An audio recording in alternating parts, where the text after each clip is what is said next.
Yeah. What up, everybody? Happy Sunday, man. Hope you guys are having a good start to your new year. You already know what time it is, baby. It's time to go off the grid with your boy. And I've got a Las Cruces legend up in the spot today, y'all. Get ready because we're kicking it with Joey Solano, y'all. So let's get it on and let's get it popping. And I am the wicked one. You already know how I do it, man. So let's just go. Let's go, baby. It's time. It is time. Now we can all get down, put your drink in the air. Fellas happy with shot, and ladies let down your hair. I got the sound that'll have the people bobbing their heads. Forget the 9 to 5, gonna play it again, cause it won't stop. It's all about the feeling inside. Another path on the journey of this hip-hop ride. If you're down, leave your drama. Yes. What is up, familia? All my gente out here in the Southwest, Las Cruces, Nuevo Mexico, all over New Mexico, Arizona, West Texas, wherever you're at today, chilling on this Sunday or whatever day you're catching the show. Appreciate y'all, man. Welcome to another episode of Gridiron Nation. No, this ain't Gridiron Nation. I'm tripping, bro. See, that's the problem, dog. When you got more than one podcast, I'm sitting here talking about, we ain't talking football today. Hell nah. We're talking life. We're talking music, y'all, because I got my boy, Joey Solano, right up in the spot today. What is up, baby? How you doing today, dog? Shit, I'm doing good, family. How about yourself? I'm doing good, man. I am doing good, man. Happy New Hell Year yeah. to you and Happy New yours, Year to man. you too. Much Yeah, love. man. Appreciate it, Thank you man. for throwing me on the show, homie. You already know, man. Thank you for being here. And Hood Famous Own, man, you got a lot going on right now. So we'll get into that during the show, Hell man. yeah. A lot of people know who you are, man, here in town, man. You've been a big part, a staple of the hip hop scene here for quite a while, man. So let's get into a little bit though. But before we get into like just the straight part of the music, man, just do me a favor. Let everybody know a little bit about yourself, man. Come straight up with a little intro about yourself, man. Let everybody know who you are. Oh yeah, most definitely. Shit, Joey Solano. You know what I mean? Just your local grinder out here in Las Cruces. You know what I mean? Keeping it steady out here, trying to make something happen. Basically, you know what I mean? Yes, sir, man. So you born and raised here. Born and raised, homie. Yes, sir. Born and bred here in Las Cruces, man. Yeah. That's what's up, man. Because a lot of people have come over time, man, and we've seen, me and you have been doing the music thing for quite a while, man. And we've seen people come from out of town, people go. We've seen people, that were trying to do some music, maybe 10 years ago, and then they fall off, people lose interest. What is it about you, man, that has kept you saying? Because I know you've been doing some different things, man, over the last few years.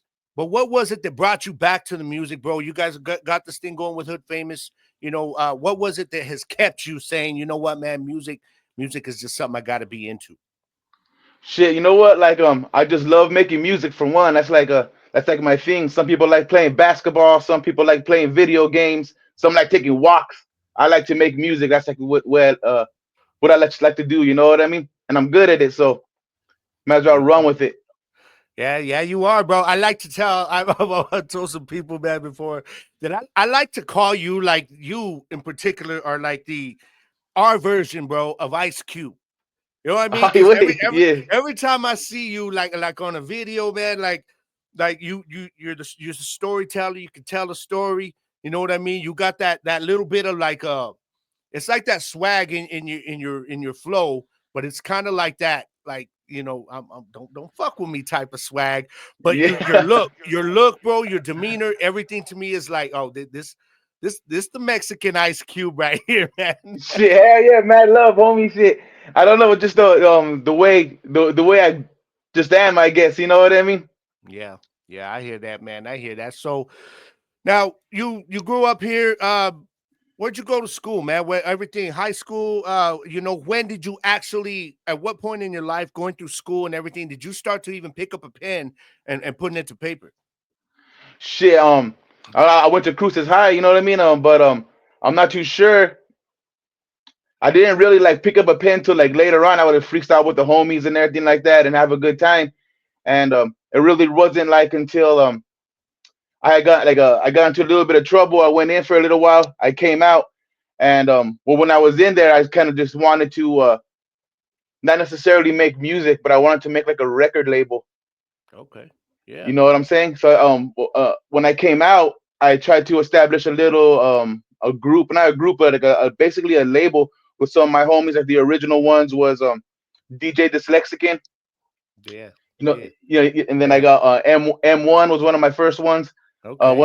One of my late brothers, Chava Dog was another one, and uh the few other cats that we had put together. Michael Terry put together the L.O.E family. I mean, it was the L.O.E records at first, and then it kind of just, you know what I mean, grew to different things after that. Yeah, yeah. This was So I like shit. This was like let me think. See, my daughter, my youngest daughter's 19 right now, so I had to have been like 18 years ago or 19 years ago. damn, time flies, man. Time Time flies. fucking flies, homie, for sure. Way too fast, man. So yeah, Damn. I've been seeing this whole thing. A lot of what you got going on is like you like being that dude who's kind of behind the scenes. You don't mind it, pulling the strings and making things happen. Like I'm seeing with you, when you got these videos going on, man, and with everything with Hood Famous and stuff, like how you're talking about, you wanted it to be a label. Like you're that cat that, you know what, I don't mind if I got to take a step back as long as I'm the one that's helping make things happen, whether it's for this artist 100%. or that artist, right? Yes, sir. Most definitely. That was what I really wanted to do. I kind of started rapping later on when it became a business, and I had to fill in verses and stuff like that to keep it going. You know what I mean? So I Yeah. started doing it like that, throwing verses, a song here and there, whatever, and then people just started liking what I was doing, and it just you know what I mean? It blossomed from there as me as an Yeah. independent artist. Yeah, there you go. Now you mentioned L.O.E, man, and like anybody who's watching this, they see the title of the episode, "Loyalty Over Everything," because Bang that bang. is that is a phrase right there, man. That you guys, I mean, you were a big part of that. Of what, like anybody say, anytime somebody says loyalty over everything now, like you see somebody in Cruces with a tattoo on that, I Yeah. guarantee you, it's somebody that was a follower of you guys back in the day, man. Tell me about how L.O.E came together and how you said you meant for it to be a label. It ended up turning into a group, and y'all were the thing here for a little while, man. Thank you very Tell me much. all about that, man. Tell me how L.O.E came together. Yeah, so the L.O.E came together with it started off what I wanted it to be was Land of Enchantment Records, right? And Yeah, so we started off with Billy with the Dyslexican and M1 and everybody, and then time started going and I started like I kind of not separating from them. It just, people just kind of fade, not fade off, but we just kind of separated for a minute, and it yeah, wound up being just like a straight neighborhood thing. So when I was trying to get like all my stuff online for Land of Enchantment Records, every time you type that up, you would get freaking New Mexico and Roadrunners and all kinds of other stuff like that, right? yeah, So uh, an acronym from that, from my homies from my neighborhood, they used L.O.E was loyalty over everything. So when I couldn't get like I couldn't get it separated from like New Mexico stuff, I started rocking with the loyalty over everything, like a neighborhood type thing, and that's when it kind of like took off for sure. that's kind of smart marketing for you. Uh huh. Especially somebody at that age that you did enough in there that you were looking it up, you were looking up research stuff, and you kind of became conscious of the fact that look, man, I'm not going to be able to separate my brand, because of Yeah. the whole Land of Enchantment thing. But you kept the L.O.E on there, and loyalty over everything, man, just became a like it was kind of like a slogan here for quite Yes, a while, sir. man. You know what I'm Yeah. saying? And so now talk about some of the fellas that y'all, because there was, man, I remember y'all at one point, dog. You guys had like we would do shows, right? Back in the day, Yeah. we were out doing shows. We were on the same bill, and I remember, man. I remember even Henry when he was doing shows back here. I remember him telling me, man, we got to bring L.O.E. And I would have promoters, man. You gotta have L.O.E. there, and they're like, why? I'm like, because y'all don't understand the people that these guys are gonna bring.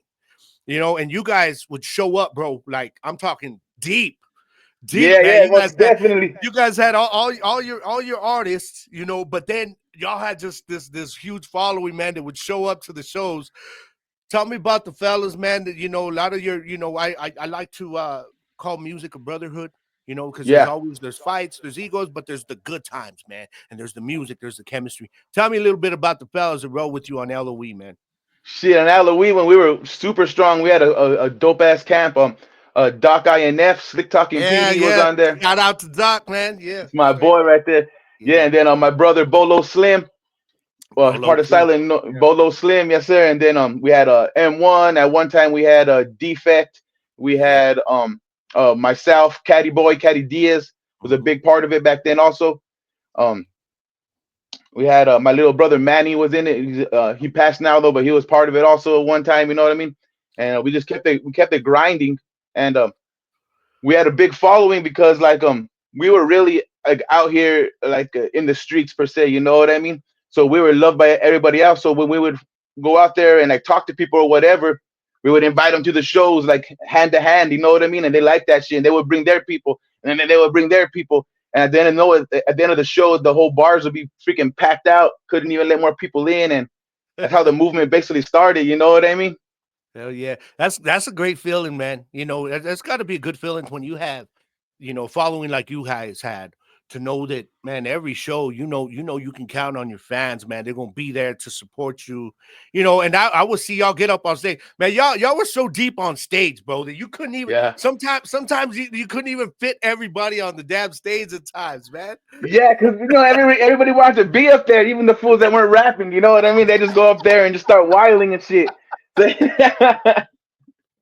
Yeah, man. and then I would try to always get people on different shows, right? Like I'll have some cats over here, then I'll have some There you cats in go. El Paso, some cats in Albuquerque, and then but it was such a brotherhood. Like nobody kind of really wanted to do anything without each other. So they would make it a thing to be at everybody's shows. You know what I mean? If they couldn't make it to the whatever one, they'll be at this one for sure, for sure.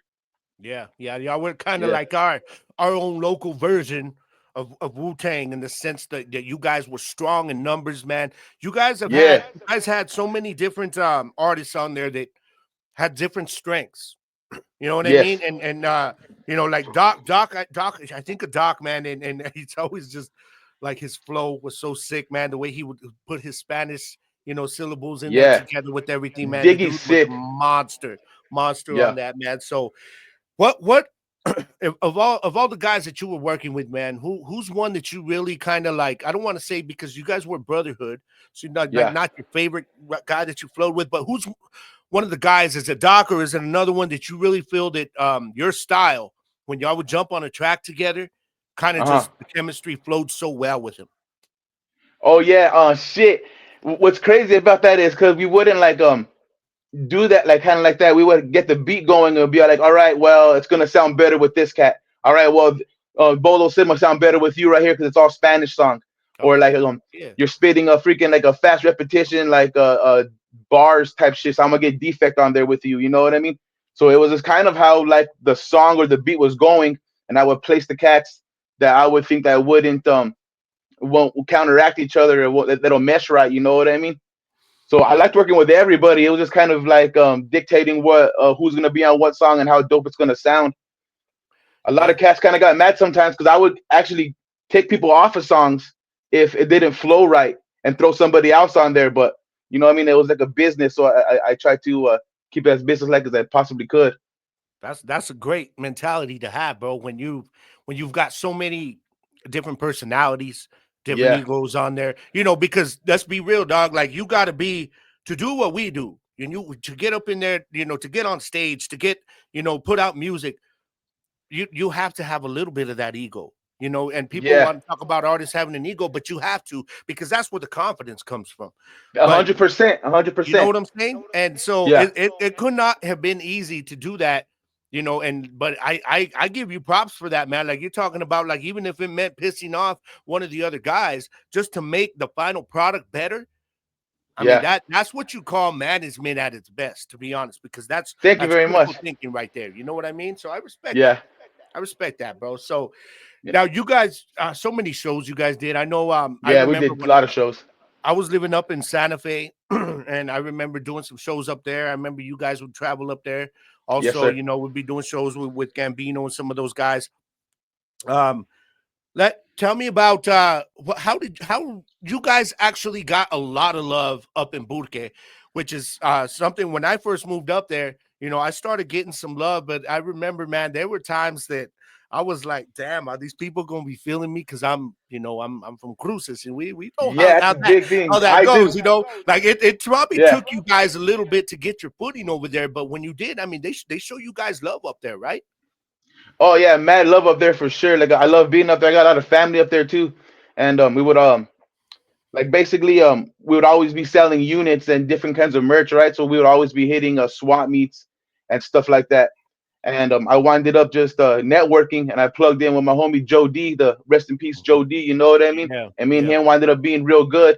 He introduced me to Gambino, and Gambino's a real good motherfucker. And he didn't take me under his wing, but he basically like he let me like use the stuff that we did together to push forward, and he had a lot of love out there. So anybody, I was working with Joe D a lot, and I was working with Gambino a lot, so that helped us out tremendously out there. We were always with those fools in videos with them, going to swap meets, selling each other's music.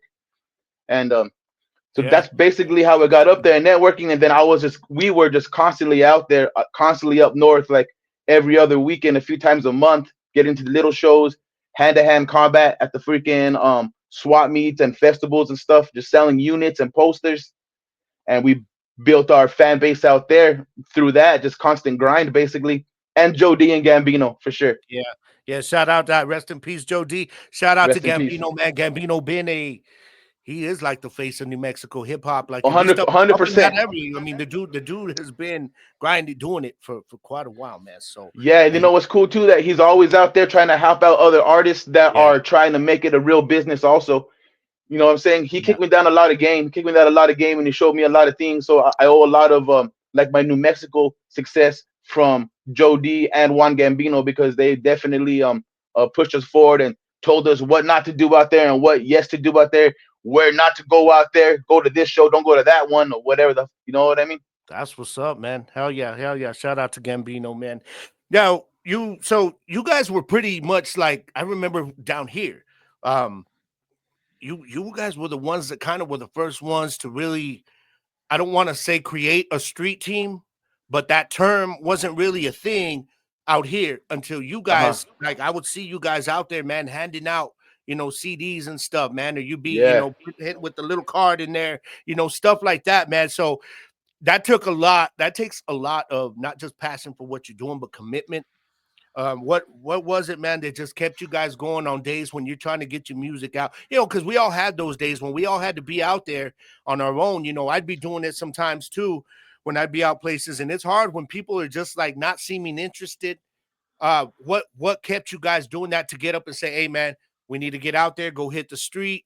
Was it just this thing of more like because this is the only promotion we got right now that's free, or was it more of a because we need to get our faces seen? Yeah, so a little bit of both of that. It was more like a business to us, you know what I mean?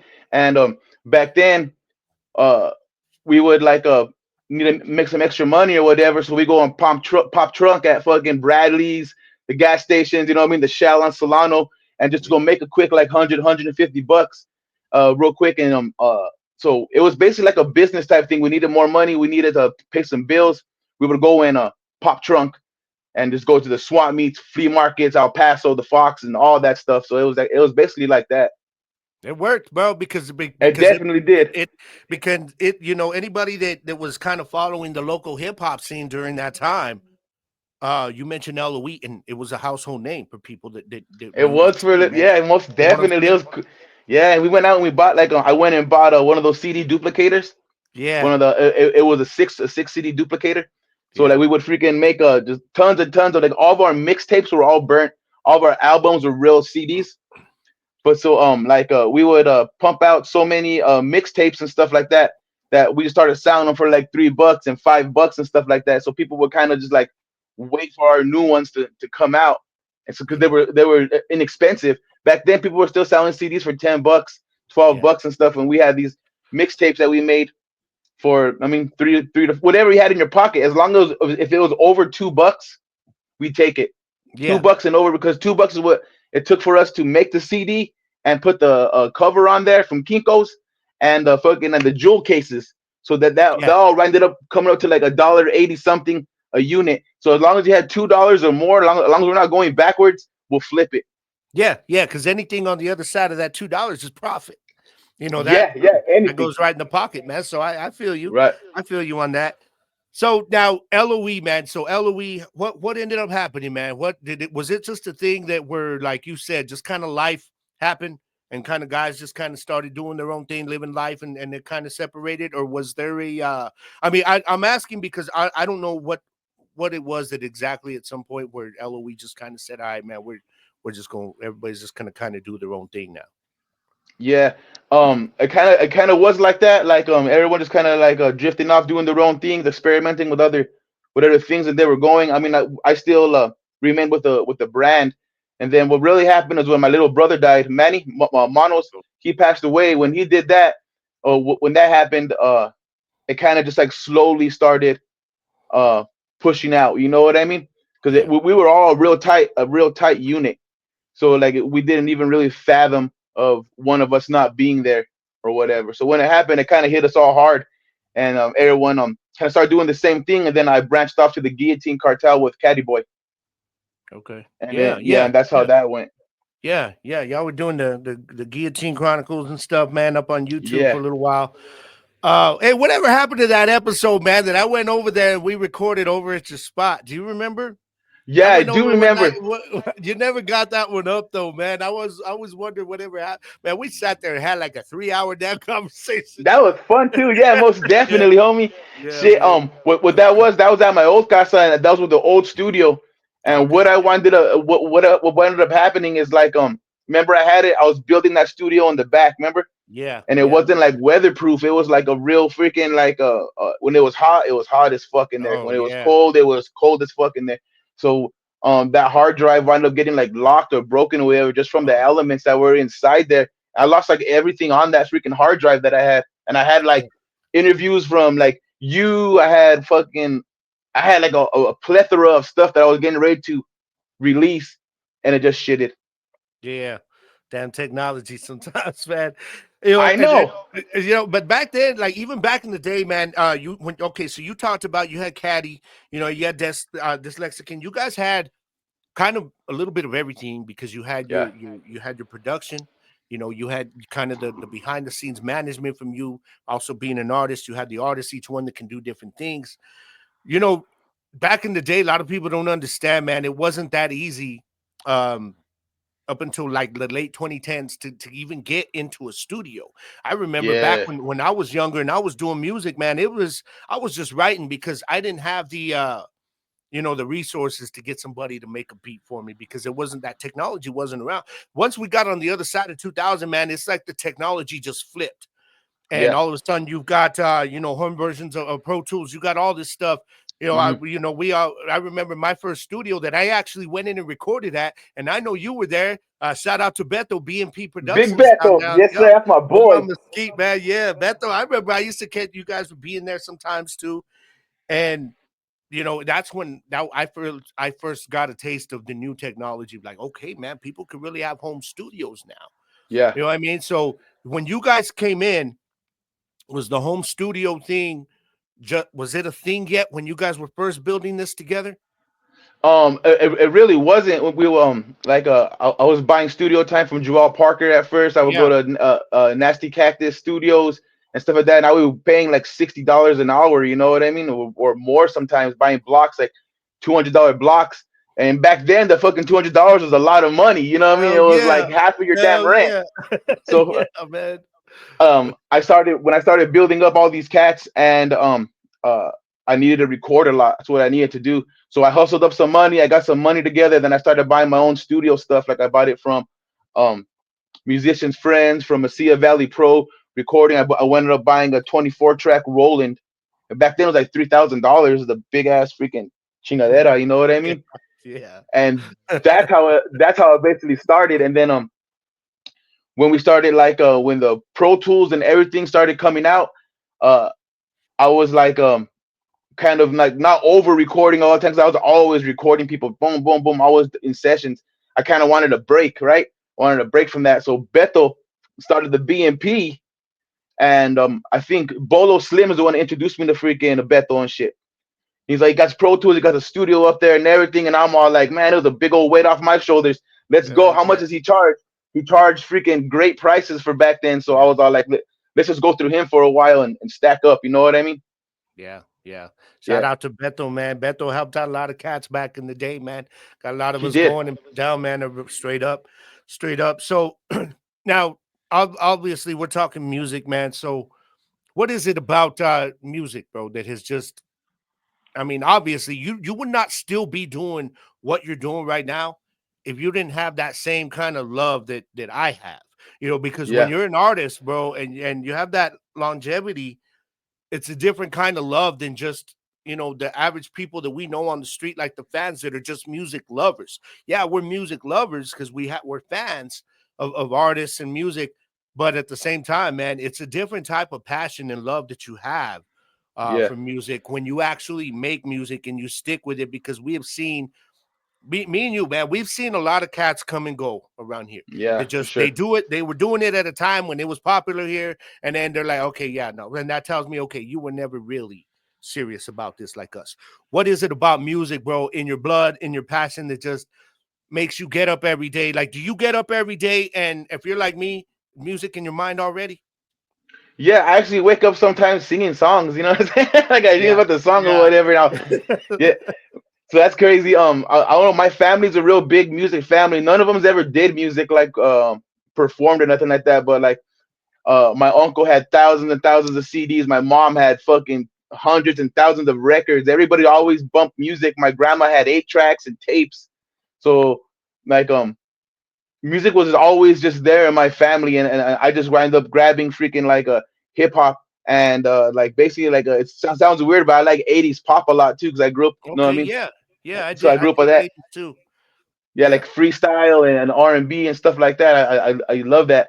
So I just basically I just loved music from a young age, and I knew that I was gonna be doing it for some reason, yeah. and And here yeah, I you ran are. from there.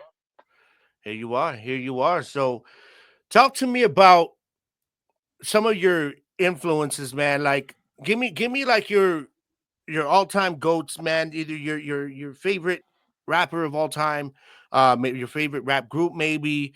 Yeah. Who are some of your biggest influences, bro? Because for me, it was like, I don't know if you're like me, like my flow has kind of changed over time, Uh because huh. I feel like it's matured. I've gotten better over the years, and I sit here and we were talking about the technology, and I'm like, damn, I have a damn studio now, bro. And you know how often I get in there to record? Not that often, man. And I'm like, if I had this thing 15 years ago, y'all, you guys wouldn't have got me out of here. You know what I mean? You would have had to drag me Right. out every night.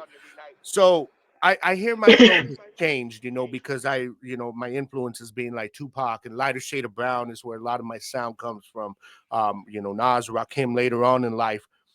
Who are some of your biggest influences, bro? Give me your favorite artists, your favorite groups. Yeah. See, my influences, it's crazy because I wasn't kind of influenced by rappers. Like my influences were kind of like Jay Prince, Suge Knight, freaking Okay. KRS One, freaking you know what I mean, Royalty, The teacher, Gold, yeah.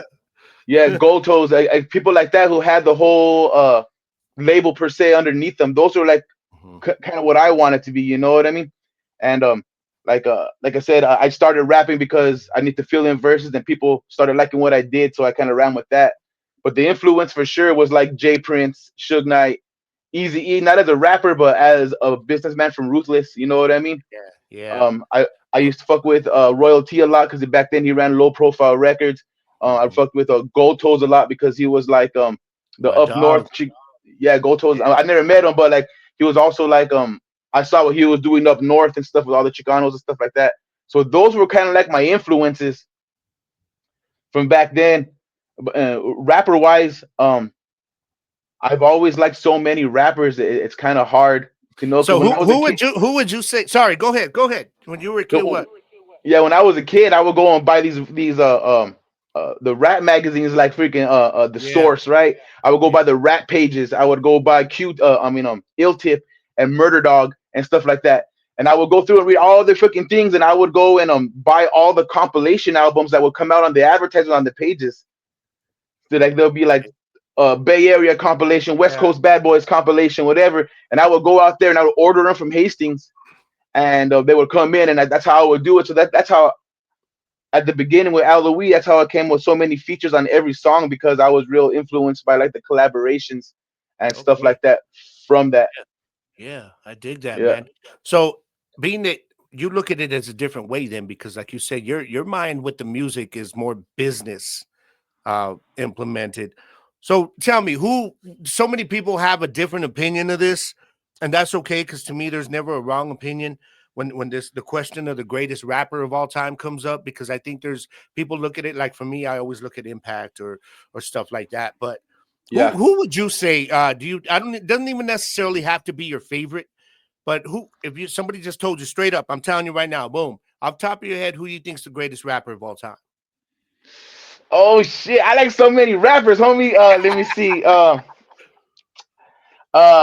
don't know. Let me see. Daz Dillinger. Daz Daz Dillinger, is is one of dope. my, yeah. Daz. With the both Dog Pound, all Dog Pound. I mean, for sure. DJ Quick. DJ Mm. Quick is one of my favorites. You know what I Oh, mean? Quick does not get enough love, man. Like Nah, as a rapper and producer, he's elite in my opinion.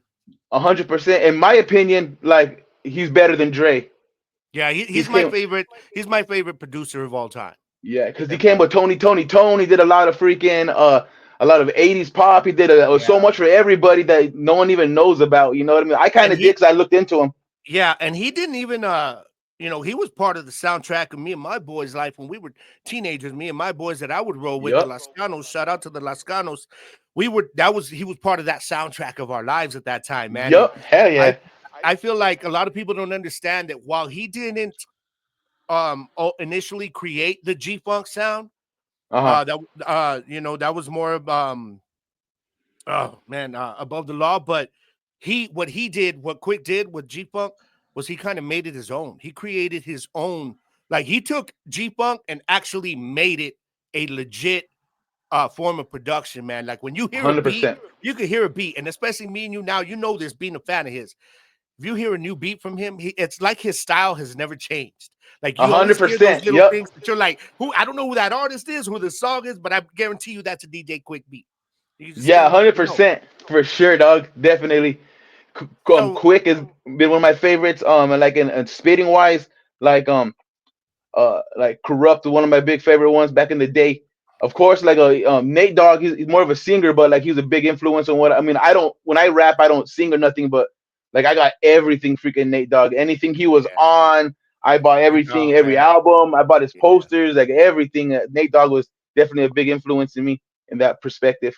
So you're a lot like I can relate to a lot of what you're saying because when I was coming up, when I was younger, man, we were like me and my boys, we were all West Coast. Everything we were listening to, man, it's West Coast. Uh Doing huh. a lot of the Chicano rap stuff, listening to, but a lot of it was West Coast. We were doing like we would go to all the lowrider shows. Remember back in the day, man, Yeah. when there was so many car shows and they were always in El Paso. We'd have them here, Albuquerque. Did at any point though, is there anybody like East Coast based that you really like? Okay, this one Yeah. right here, yeah, Yeah, most definitely. I would listen to everything, you know what I mean? So like I was big on freaking everything rap a lot back then. Definitely UGK, you know what I mean? Ghetto Boys, even the crazy fools that they had on there like Gangsta Nip, and those were I was real big oh into. yeah, all the gangster Yeah, nip, man, South Park, yeah, Psycho, yeah, yeah, heck yeah, most definitely. And then I bump everything. So like back then before 3 6 Mafia were all huge, I would bump 3 6 Mafia, Kingpin, Skinny Pimp, you know what I mean? And the East Coast, I would bump a lot of for sure, like a DMX. I bump a lot of Wu Tang when they would separate. When they yeah, were together, I felt like they clashed a lot yeah, for some yeah, reason. A lot of people don't think that, but I did. So like when they started separating, I started liking a lot of the Wu Tang stuff. You know what I mean? yeah. I see a lot of what you were telling me about the way you would manage the group L.O.E, and putting different artists on different songs, what would work well together. It reminds me a lot of when I watched the Wu Tang American Saga, and you see what they were doing. You know what Uh I huh. mean? And what RZA was doing, because what was RZA's mentality, exactly like you were saying, where he was like, no, no, because I got meth on this one. Like his style's gonna clash too much, with Ray on this track. So I'm gonna put him with Yeah. Ghost or somebody like that, man. So when you were telling me that earlier, I was trying to think where have I heard something like that. And when you mentioned Wu Tang, it makes sense because that's the exact same mentality RZA had while trying to be an artist. His main, thinking was I'm gonna just kind of control everything that's going on and make sure everybody else eats. You know what I mean? I'm gonna set the Yes. table for everybody, man. So that's kind of Teamwork what makes the you were dream doing. work. There you go. There you go, man. Team, So, yeah. all right. Now, do you have a favorite song of all time? Any genre? Favorite But soul shit. Oh, that's good. Let me see. Um, like Nate Dogg, Never Leave You Alone. That's the one oh of my. man, I I just love heard that that song. the other day, man. I actually I have that on my one of my daily playlists, and that one came up, and it was the version with Snoop's little rap in it, man. Somebody Yeah, was naughty when they snitched on me. it's on Judge me. just Yes, sentenced me sir. to do about a century. I love Man, that I song. love that song. Yeah, that was actually off his. I think it was his only solo album, Music in Me, right? No, that was off of the G Funk, the double album. Okay, because I thought that I thought that one was on his solo album, but I could be Yeah, wrong. I could be yeah. wrong because I know he It, did it, have it one. was on the solo album. It came. He came out with on Death Row. He came out with that double disc. He has that little dog right there with this, or that little animated dog. Yeah, so that song was actually then done, right, with before his solo album. They just kind of added it on there. So Yeah, yeah, it was done definitely. for the compilation then. Yeah, Okay, yeah. Nate Dogg. Yeah, that's a good choice, man. I dig that track. yeah, Definitely, man. definitely. And then I So liked a lot like Daz Dillinger's first solo album, the Revenge album. I liked In California. That song was freaking dope. Corrupt. What do you call it? What's that song? I got to mind called Shots Around Here. Tell me who the pop and who not the pop yeah, around yeah, here. yeah. Yeah. Off the fucking Corrupt album. That was like so freaking like for back then, so like lyrical and so battle wise with him and his little brother Roscoe. That song was like, Roscoe, yeah. man, yeah, hell yeah.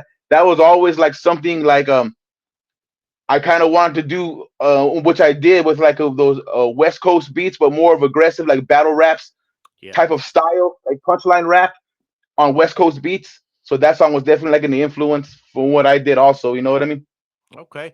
Did did y'all have any when you were in LOE, before I move on to the next segment, did y'all have any freestylers in the group, guys that Yeah. can really just kind of do their thing, whether it was battle rap, because that was never my thing, man. I could sit down with a pen, write you a hit, but I'm not much for freestyling, but it's something that always like I loved watching. Like I'm a big fan of watching freestylers, man, and just being like, damn, how y'all come off the top of your head like that. Who was some of the better freestylers, man, in LOE? Yeah, mostly everybody was like I would Yeah, actually go. I would actually go and get my boys like Defect and Doc and everybody into battles wherever the battle was in Las Cruces or El Paso. yeah, I would get one of them in there. You know what I mean? For sure. But like that's for sure, dope. Defect was the fucking killer. Doc was a killer. You know what I mean? They were DJ Dyslexican was a killer. Yeah, M1, I think M1. He don't rap anymore, but he was like undefeated. Nobody could even really because he came with the slow delivery punchlines like so crisp on his delivery. You know what I mean? It was really dope from back then when everyone that's was rapping dope, like da da man. da da da da da da da. He was like ba ba ba ba ba ba ba ba, and it's just like a Yeah. whole what do you call it? A whole different cadence to the battles. You know what I mean? That's what's up, man. Hell yeah. Yeah. Shout out to everybody there with the LOE camp, man. Much respect for all you guys and everything that you did, man. You guys were really just the face of this, Southern New Mexico hip hop for so long, man. So much respect to you guys, definitely, Thank brother. you. So now let's move on, bro, because since then you've done some different things, man. And I'm still a little bit disappointed, man, that I can't go on Sundays anymore and get my little clamshell with the fries, with the egg, with the red chili, with the cheese, Yeah. and the Yeah, burger boy. on the side, man. The munch box, man. Damn. Right, Yeah, that my was my restaurant, the spot, bro. Munchbox. That was my spot, bro. People were loving that place, man. Damn. Yeah, But what came off from that? I wound up closing it because of bad decisions and COVID and me trying to be slick on paperwork and dumb shit like that. But I learned my lesson. You know what I mean? there you go. But the reason why that the Munchbox popped so hard is because I actually promoted it like I did all of my music. I used the same exact formula to push my restaurant, and it worked amazing. You know what I mean? Yeah. Oh yeah, man. I was loving it. That time, that was like my favorite red chili in town, bro. Like Me and Betsy would be here at the house, and we're like, "I'm hungry. Hey, let's go Lunchbox. I mean, Yes, let's go, sir. let's Yes, go sir. see All what's up, fresh. man." So I miss it, man. I miss it. But so now you got some new things going on, brother. You got Yes, sir. something called Hood Famous right now. Hood famous. Y'all Yes, are sir. starting to make a lot of noise. You've got some artists on your roster. You guys got merchandise going on. You got music Yeah. videos. You got everything, bro. How did this come to be? Now, first of all, let everybody know, everybody out there, man, what Hood Famous is and what it is that y'all do, man. Shit, hood famous is basically like like a culture out here. Anywhere you go, like to a little city, to big cities, you're always gonna have somebody out there who's hood famous, like the person of like let's say like an old Messiah. There's Sonny.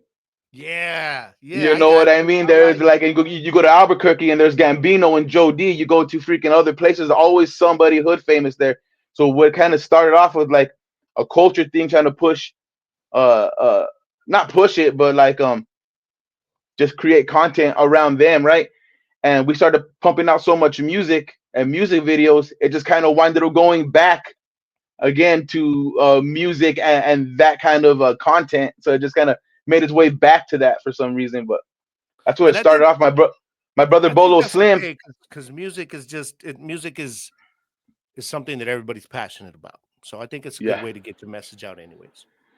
yeah. Well, one day, me and my brother Bolo Slim, we were just sitting down and we were smoking and we're talking about how to restart something like this again, right? And it was actually he brought up the concept of hood famous.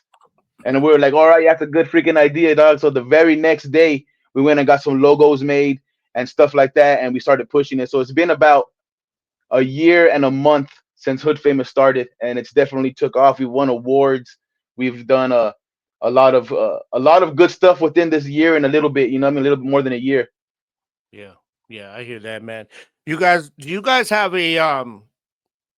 what's the word I'm looking for? I guess kind of like a shop or anything where you guys like do a lot of this stuff, or is it just kind of a little bit, okay, we got a studio here, we got something here, we got something here. Yeah, well, we have we built another team, right? And we built a team with more specific people that do specific things. We got our studio, our music and editing and videography studio, which I'm in right now.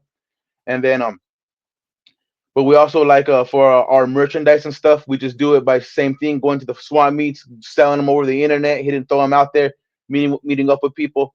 We have videographers now. My homie Enemigo, my homie Marco shoots a lot of our videos. We shoot videos in house also. Our photographers. Remember Test from the Yeah, track yeah, team? yeah. So Test from track team, he's on our team also. He's our Okay. photographer. He's our second engineer, and Man. yeah. So we just built another And I team. ain't heard that name track team in a while, man. Sorry. I was Oh just like, yeah, oh my snap, boy. that's right, man. Yeah.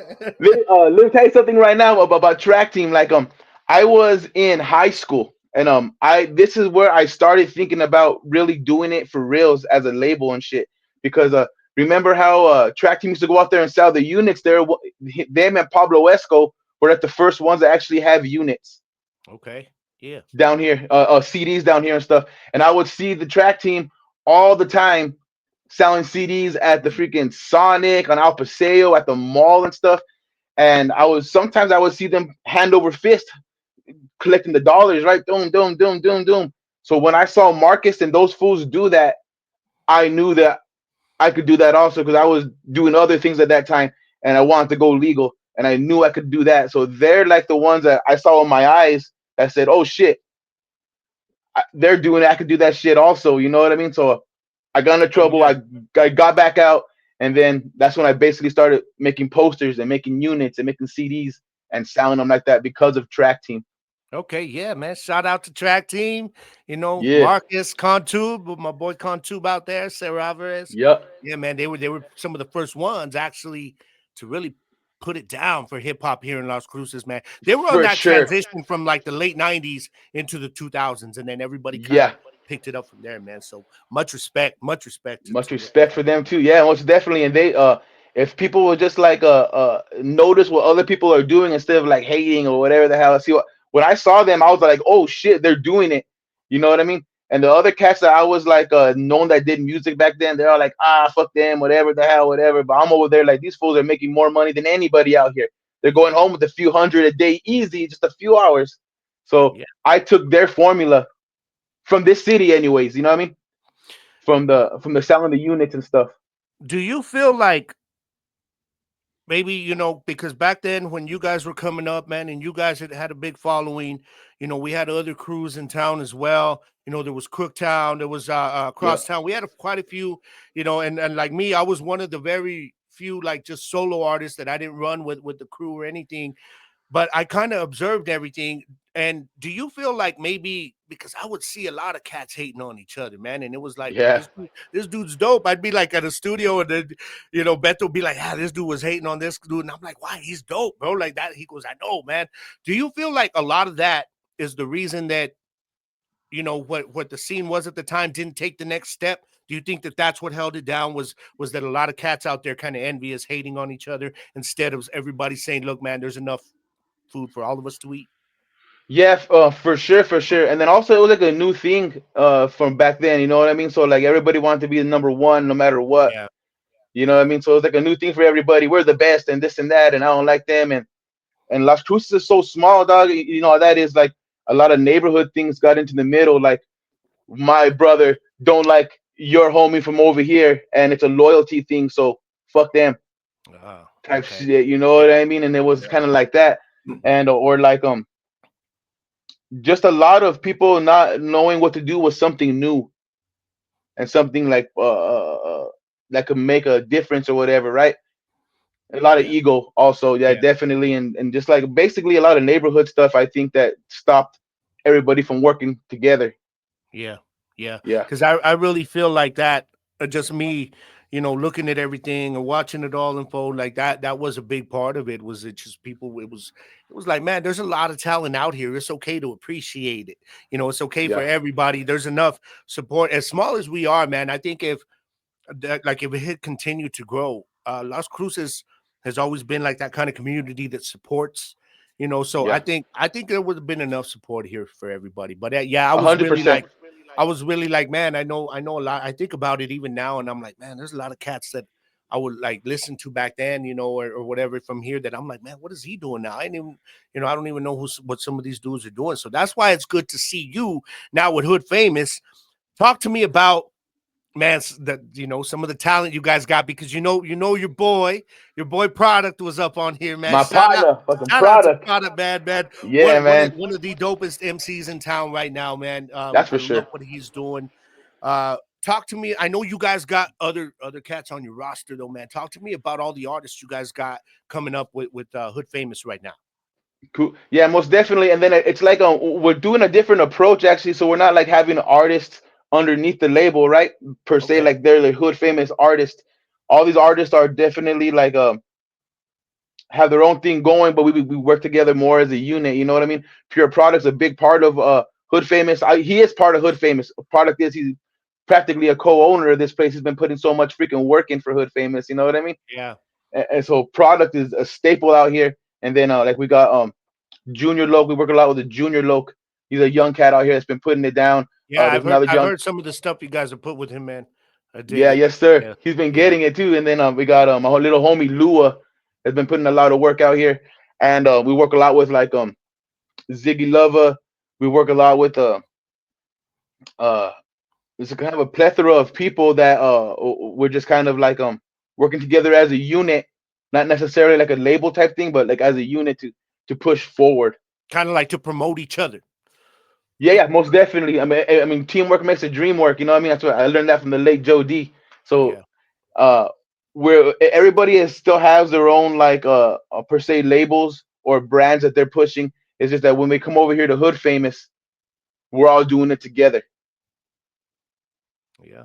I feel type you. thing. You know what I'm saying? I feel you, Am I man. explaining it right? You know what I'm No, trying to yeah, say? yeah, you are. You actually are. And I was just thinking, like, we were talking a while ago about the egos, with Yeah, artists and stuff, and when you have different artists, but that whole recipe for what y'all are doing, I think, is a good way to keep the egos from coming on, because nobody feels like, oh, this dude's getting more promo than me. It's more like, look, man, we're just all helping each other. You got a Yeah, project you yeah. need to promote and work on. All right, we're gonna help you. We're also gonna help him. Hey, why don't y'all work together too? So it's a good way to keep the egos in check, so that nobody feels like. But I mean, also, I think what's good is that you've been through that already. You've seen Yeah. what the egos can do. You have that business mind behind the scenes to say, no, I know what I know the mistakes we made in the past. I know what worked. So this is what we're going to do here. You live and learn. So, and some of the younger artists that aren't as familiar with that, do you kick a lot of game based on what you've learned over, the last 10, 15, 20 years being involved in music? You kick a lot of game with that to the artists that you're working with now? Yeah, 100%. I'm always trying to kick game and trying to like just lead somebody to a easier way or a better way of doing things within like the recording section and then like the business section of everything. You know what I Yeah. mean? So Yeah. I'm always there to tell people things or whatever. There's some artists out here that still be like uh uh I don't know what I'm talking about or whatever it might not be, but in real actuality, like we've made this a business big time and we've made thousands of dollars off of just a brand. You know what I mean? We don't be out there just like bragging and putting it out there and everything because it's a business, right? But a lot of these cats that we do tell, they kind of like act like that until they figure out what's going on. And my arms are still open, you know what I mean? Come on back and we'll structure this better and make a better plan of execution for whatever project or whatever brand you want to push next.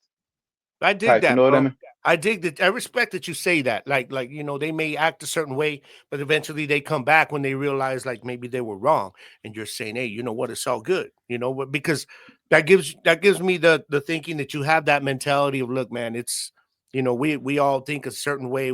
Sometimes people don't like what they hear, but when you realize you're wrong, it's all right. You're gonna come back to me and tell me, hey, dog, you know what? You were right. I'm not gonna sit here and turn you away. So your mentality is, as long as you're recognizing what I'm telling you, it's all good, man. I'm still here, to work with you. Yeah, So yeah, I yeah. appreciate that, No bro. hard feelings. I want to see Yeah. everybody win. You know what I mean? No hard feelings. Is sometimes you got to go out there and fall on your face 5 or 6 times before you Yeah. figure out like, hey, this I should have just did this. I should have Yeah. just did this. You know what I mean? I Yeah. know that Yeah. was a big problem with me. I fell on my face plenty. But it's still flat. You know, it's still flat. You know, There you I go, fell bro. on my. Yeah. Hell yeah, man. I don't know. Shit, yeah, Falling on your face can happen in so many ways, especially when you're involved with music or with business as a business owner, like you yeah. talked about, but you live and learn. Like, how many times did we all do shows back in the day, bro, where you had like, you know, 10 people in the place. You know what I mean? And Oh and yeah, and it's just like, definitely. but you still have to be up there. You're falling on your face with the crowd, but you know what? You're still gonna be up there. You're gonna put on your show. You're gonna do what you got to do, man. And the next time you come up, you're gonna be like, okay, this didn't work last time. Let me change something Right, else. You know what I'm saying? So, and you obviously have changed a lot of that with your business mind as well. right. Well, a lot of times when we would uh do shows and only be 10 people there or whatever, I've never thought about it like, oh shit, this is a shitty show. I'm talking about, all right, well, there's 10 people in here, right? It's not gonna cost us, it's not we're not gonna go backwards that much for giving everybody out here a unit and taking a picture of everybody out here and putting it on the MySpace or the Facebook and tagging us on it. It's always gonna push us forward, even there's 20 people or like thousands of people. We've done shows with like in Phoenix, we've done shows at the UNM and stuff like that, where it's like I don't know about thousands, but a whole shitload of people in the freaking Yeah. football fields and shit like that. You know what I mean? So Yeah. Yeah. I hear when it that. when it was like those kind of shows that not that many people got there, we made it a point to build a bridge and make a connection with the people who did go there, and they've kept us like in their playlist and followed us through the years. More of an intimate thing than just them watching with a lot Yeah. of people. You know what I'm saying? Respect, bro. Respect. I love that. I love everything you just said right there, bro. That is so dope. My brother, I just did an interview with him, him all his years with Cruces band and with the live music. And I always what you just said relates to something that he's told me that I sticks with me through my entire life when I was doing music, is he said, if there doesn't matter if there's 4,000 people there or if there's four people. Those Yeah, four people showed up to see you. So you yeah. got to give them the same effort and show that you are if it was 4,000 people. You know what I mean? So that is 100%. Yeah. A lot of times too, that they made it out better because we'll go out there and we'll give them a CD. I mean, we'll sit down and drink beers with them or whatever. We'll fucking take pictures with them, give them a shirt. So a lot of times with those less crowds, That hey, they got that's they how you got they gain. got it better.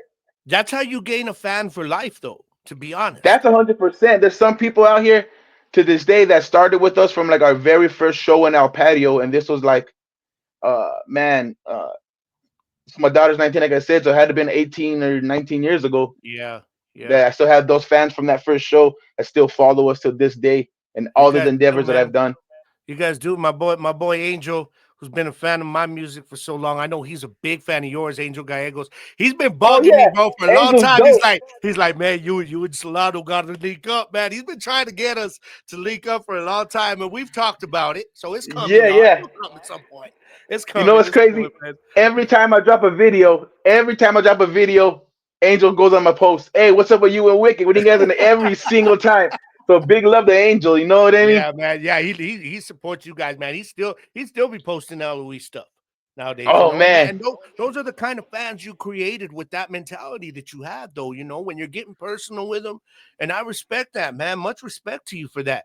So obviously, these are people. You love, the crowd, everything. It stems from Las Cruces, brother. You know what I mean? yes sir. Born and raised here. Talk to me a little bit about what Las Cruces is to you, bro? Like, what is Las Cruces to you? Your love here, everything. What is it about, man? Shit, man, Las Cruces is like a fucking a pillar of my life. You know what I mean? From the culture, from the food, the culture to figuring out how to well, like commute and work with people and stuff like that. Because there's always like it's crazy. It's like different kind of egos and attitudes here, right? But like if you basically talk to people the right way, or like I don't know how to say it, like have a good encounter with them, it'll blossom, right? So when it blossoms, they'll tell their homie about it, and it's not like a I don't know how to say this, but it's not like they hide you. It's not like they hide you. If you make a good Right. connection with them, they'll fucking push you out to everybody out here and stuff. You know Yeah. what I mean? This is the Yeah. homie. This is the homie. And then like just the culture out here is super dope. You know what I mean? I love Las Cruces. So I haven't Yeah. left. I haven't left. There you go. And see, I have left. I always end up coming back, though, man. I always end up coming back. What is that? Do you know that feeling, bro? Like you talked about when you guys would do shows, out wherever, out in Arizona or up north or wherever, man. Uh-huh. Isn't it just a feeling, though, you're driving back, man? It's a long drive. You're on a long road trip doing shows. When you see those mountains, man, coming over that pass, it's like that's home. I'm Home. home. I'm home, Home. baby. Exactly. Yeah, hit those mountains and be all right. Or 20 minutes to home. You know what I mean? There you go. That's There you go, definitely man. what it is. Yeah. So speaking of Las Cruces, you mentioned something in there about the food, bro. So I gotta Oh yeah. ask you. I gotta ask you. Do you have a favorite Mexican food restaurant here in town? And there's no wrong answer because we know how much good food there is here. But do you have a Yeah, Las favorite? Cruces. Shit, man. I do have favorites. You know what I'm saying? It's hard for me to just pick one for That's all sure. right. That's all I, right. I I go hard in the paint with the food, and especially with the mom and pop shops. You know what I mean? They're probably the best ones Yeah. out there. Oh So yeah. like I fuck with for sure like Paco's Tacos. Hell yeah. You have Yeah. have you ate there? Yeah, yeah. As soon as they opened up over on Madrid, I hadn't been to the truck, but as soon as they Uh opened up on Madrid with the restaurant, I was like, oh, we gotta go check it out. I love oh it. yeah. What's So up, like man? in my opinion, Madrid's good too, right? But Paco's Tacos right there in the hood, right there by my mom's house. I'm sorry about Okay, that. that's what everybody keeps telling me though. Yeah, that you're not the first one to tell me that. They're like, oh, the Yeah, so that restaurant's good, but you need to try the other spot. you need to try the freaking the little truck right there in the hood at the corner of Foster and Pecos. Okay, That right okay. there, it's freaking. It's the one in Madrid is still fire, but that Yeah, other one is lumbre. You know what I'm saying? It's freaking. that's the original right there, That's right? the original right there. Yes, sir. Okay. So Paco's Tacos on the corner of Foster and Pecos, La Vagon, La Vagon right there at the fucking corner of Missouri and Solano. Yeah. That's a really good one. Also, I go there all the time, and they have good uh just good Mexican food off top. And Okay. MC and then I fuck with Guapos Tacos. You ever eat Yeah. at Guapos Tacos? You know Yeah. with Mark Yeah. in them. Oh, Yeah, they bro, have Guapos good tacos, food. man. Hell yeah. I love Yeah, Guapos yeah. tacos, but now they're on the other side of town, man. I can't be driving all the way across town, man. I live out here in Fair Acres, bro. You know what I Oh mean? So it yeah, was. yeah, I can't be driving all the way over there, man. I'm like, man, y'all need to come back, bring a truck over here, man. But yeah, yeah, yeah. yeah, I Most do. I definitely, love guapos Paco's tacos. Tacos, man. But Guapo Tacos was like the first place that actually had a local birria taco. When they were Oh, putting those videos 100%. up on Facebook, and I'd be like, dang, that looks good, man. Yeah, So I tried they them, man. fucking definitely branded the birria tacos out here by themselves, and they made it a staple for. Now And now everybody copies everybody's them. doing it. Yeah, everybody's doing it Everybody now. shit, but Mark made that popular, and he made them good as shit. You know what I mean? Because in El Paso, there was always in El Paso and Albuquerque, but like when it hit Las Cruces, no one even kind of knew what it was for some reason. You know what I mean? Yeah, yeah. Dip your taco in there and shit like that. But yeah, Mark definitely took off with that. Much love to him. And what was it when you did going back to when we were talking about the Munch Box? Yeah. I meant to ask you. Now that we're on the thing of restaurants here, real quick, what was it that made you say, okay, you know what, we're gonna try our hand in this in the food industry, man? Huh. Shit, like the hustle basically like one day we're behind on our bills, right? We're behind on our bills and we made some enchilada plates. Okay, yeah, And then like with my mentality, I was all like, I just can't just tell the people that I freaking know I'm trying to make this bills, maybe even pay my whole rent with this. So I started going to like car dealerships and doctor offices with the glasses doctors and uh people with the companies that take care of slow people. I forgot, like, you know what I'm talking about. yeah, So I yeah. started hitting them. I started hitting them up and getting pre-orders, and I wound up freaking getting like all freaking kinds of them. So that was good for us. And then the very same week, people were hitting me up on the Facebook. Hey, when are you making more food? When are you making more food? And I didn't even thought about opening nothing. So when people were asking more about it, I mean, supply and demand. So we started doing that, and then every Friday. Then after that, every Friday and Saturday. After every Friday and Saturday, we had enough money to open our own restaurant from there. So basically, Yeah. the hustle is what got us into the making the food. And that kind of is like a template for what's going on now with the food trucks. You talked about the food trucks, and we talked Yeah. about Paco's Tacos is a good example. Mm. And like Mateo's, where they started off as that little food truck, or I remember the girls from Mateo's back when I was managing the Family Dollar over on El Paseo. Man, they would come in every morning selling me burritos out of their trunk. So when Yes, Mateo's exactly. got their truck, I'm like, oh, I know who they are. They sell burritos. And now with the restaurant, I'm like, damn, to see where they came from. And that was kind of like what y'all did too. And a lot of these food trucks are doing that now too, where they're getting so much business and popularity that they're able to open up a restaurant, man. And I think it is so dope to see because you're seeing the local entrepreneurs, man, who are people like us. They were our next Yeah, door neighbors. You know what I mean? yeah, And to see definitely. them coming up, man, it's a beautiful thing, brother. It really is. Yeah, I love it. And that's basically like how the Munchbox started because like we were doing it out of a little ass kitchen. I had a house of the on Calle de Sueños back then when I started it. You know those houses are Yeah. kind of small and the Yeah. kitchens are small too. So Yeah. we wound up getting so many orders that we couldn't handle it in our little kitchen anymore. So it was all like, all right, either we're gonna just put a cap on ourselves or we're gonna invest and get a spot. And that's basically what we did. We leveled up from there. We just decided to get a spot. Yeah. Yeah. Dig it, man. And then, like you said, man, the business side of it, you live and learn some things. So, I mean, I much respect to you, brother, for everything that you have done, not just in this community, but what you're doing for the people that you kind of work with, that you surround yourself with, because it's obvious that you've got that mentality that, look, man, I'm not doing this just for me. It like you said, the teamwork makes the dream work, man. So Teamwork makes the dream shout work. shout out to you for just helping everybody around you, brother, and trying to help others succeed, man. Even while you yourself you're trying to get to wherever you're trying to get to, and we stumble, we fall, but you are a classic example of. But you know what? I'm gonna get up, dust myself off, and I'm gonna keep moving forward, man. Much respect to you, brother. Straight up. Thank you, brother. I appreciate that for sure. So now, y'all, before we get up out of here, just gonna let y'all know, do not forget Off the Grid is available on Spotify, iHeart, Pocket Cast right now. I'll be going exclusively to Spotify here pretty soon in the next few weeks.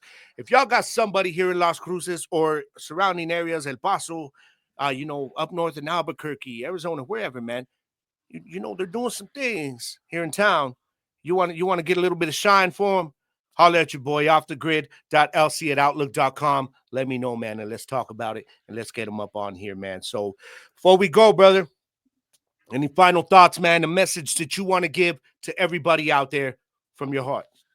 Yeah, for sure. I just want to mention too, some homies that I didn't mention when you said who, the team for Hood Famous, to just space my mind because we're It's in all the right. interview. You know what I Yeah, mean? So yeah, Last Wolf Media, they've been doing most of our videos lately. And Amigo, you know what I mean? Last Wolf Media, they're a big staple of what Hood Famous has become for the last like half a year. They've been putting in mad work for us also. So I didn't want to leave them out. You know what I mean?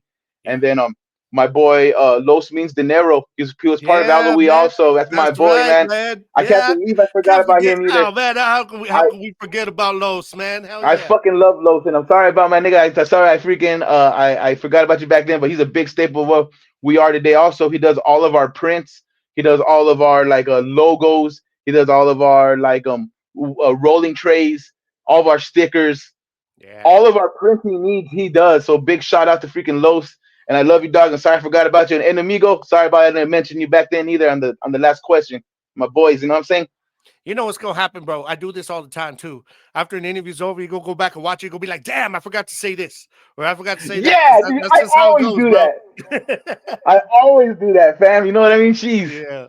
So give me a little message out there to everybody out there, bro. Maybe it's people that were just a fan of yours, or just people, already that weren't familiar with you, but now they're seeing this, getting to know you a little bit. Maybe it's somebody who's trying to come up with a business mind like you. Somebody, whatever, man, whatever it is, all our gente out here. Give them Yeah. a little bit of piece of your heart right now, man. Anything you want to say to them. Yeah, man, definitely like if you want to do it, just do it. And you're gonna fall on your freaking face a bunch of times, but as long as you keep on trying to do it, you'll eventually get to the spot you want to go. You know what I mean? That's If right. you don't if you don't stop and put in gas in your whip, you're not gonna get to freaking Canada.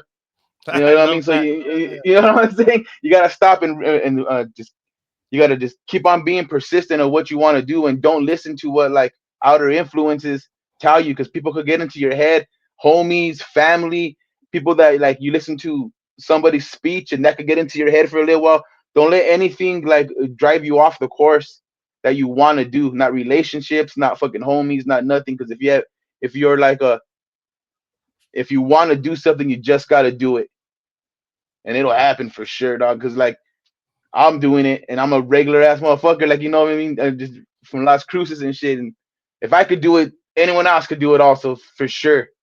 Yeah. Yeah. It's like well said. Well said. I'm a lot of people know me. I'm a big Bruce Lee guy. Oh And it yeah, makes me think of something he says. He in one of his quotes, he says, failure isn't real until you allow it to kind of show on you. When you shit. have your mentality of failure, that's when you fail. Other than that, even if you fall down, that's not failure unless you accept it and you give up. So Yeah, that's for what that sure. tells me right there, bro. It just made me think of that right there, man. But much respect to you for that. Very well said, man. So, I always end on a positive note, man, with a a little positivity. And on this show, I try to do it based on my guest and what their message is, their story. You gave us your story today, man. So to everybody out there, man, I mean, Joey Solano is a classic example of going off the grid, but never getting off your grind, which is Bang something bang. I push with this show. It's okay to go off the grid. And what we mean by that, y'all, is try new things if you need to. If music, like you were saying, music was one thing you did, okay, cool, and you went into the food industry. Okay, that didn't work or whatever. So now you're doing something else, but you never quit. He never quit, Yeah, y'all. Persistence is everything. So it's okay to go off the grid. When you're trying new things, that is going off the grid because you're doing something that nobody else has seen you try to do. But one thing you should never do, make sure you can go off the grid, but never ever get off your grind. Because 100%. what this man just told us right here, and what he proved to us, what he's proving right now, is that, as long as you remain on your grind, that is exactly where you shine. And that's what we want Yes, to see sir. you guys, each and Yes, every one sir. of you, man. So it's time for us to get up out of here, y'all. Let everybody go. Enjoy the rest of the day. I'm going to let you go enjoy the rest of your Sunday, my friend. It's been an honor, bro. Thank you so much for being on the show today, man. Straight up. Hey, I fucking love you, dog. Thank you very much for doing this. wanting me to be on it, dog. It's an honor for me just to be on this. Thank you very much, homie. It's all love, man. Y'all gonna be seeing us doing something real soon. We got wait right now, but we got to make it a thing like 2025. Wicked Okay. One, Joey Solano, in some way. We gotta link up, brother. We gotta make it happen. We gotta do it for Angel, dog. We gotta do it for And Angel. we'll do it for Angel, homie. I'm in the studio right now, fam. I'll go shoot you through some beats like in 20 minutes. You know There what we I'm saying? go. There we go. Let's do it. Let's do it, man. All right, y'all. We're about to get up out of here. Las Cruces, West Texas, New Mexico, Arizona. Thank you very much for watching this week. That is Joey Solano. I am Gabriel Garcia, a.k.a. The Wicked One. We're off the grid, y'all. We'll catch you on the B-side, all right? Bang, bang. Much love. If you're down, leave your drama behind and let's roll. The world is getting lost in my feel-good flow.